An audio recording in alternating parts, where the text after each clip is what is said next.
So I guess the essence of this new paradigm that we're talking about is really about a mindset and a behavioral change that then really affects our ways of gathering together and connecting to each other and relating to each other.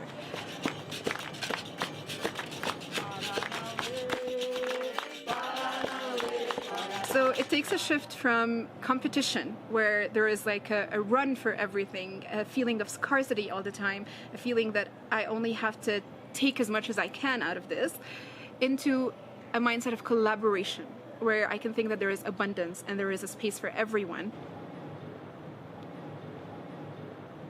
It takes a shift from monoculture, where there's a space for only one way of doing things, one right answer, one way of dressing up, one way of living, one way of consuming, to a multi-culture, to a space where everything is possible, everything is open, everything is connected, and where diversity is a strength rather than a fear. It takes a shift from compartmentalization, where the things that we study are divided into subjects that are not relevant to life or nature, to comprehensive or holistic, where the body, the mind, the soul, and the heart are all part of the same being, and where understanding the world around us is about understanding how everything is intertwined. If you're studying how to grow your food, for example, you're talking about physics, geography, and climate, and biology, and communication, and human interactions, and so many things. Another thing is really going from decontextualization, where there is like this whole illusion that every kind of science or every kind of knowledge can fit anywhere else.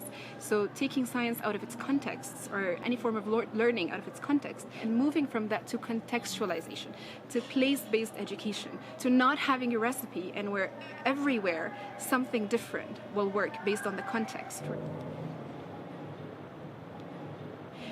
Another necessary shift is a shift from this paradigm and really this disease of certification, that everything needs a certificate, when certificates really do not express what I really know. I have a certificate in dentistry, and I tell you, I cannot be trusted to put my hands into someone's mouth, but I don't have a certificate in so many other things that I'm really good at. But what I have is a community currency, a community reputation, a portfolio that I have done those kinds of things, and I've tried them and they worked, and I continue doing them.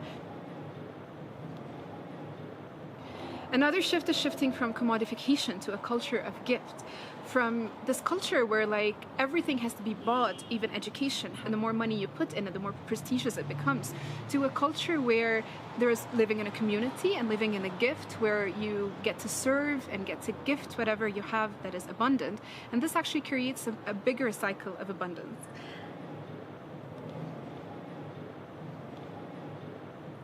And another shift is a shift from criticism to compassion, connectedness, and appreciation. So instead of criticizing everything and just finding the bad in everything and just criticizing others, to a culture of having compassion for difference. Instead of criticizing our own identity, our cultures, or our rootedness, to appreciating that and seeing what is abundant in it and connecting to it and acting from that place.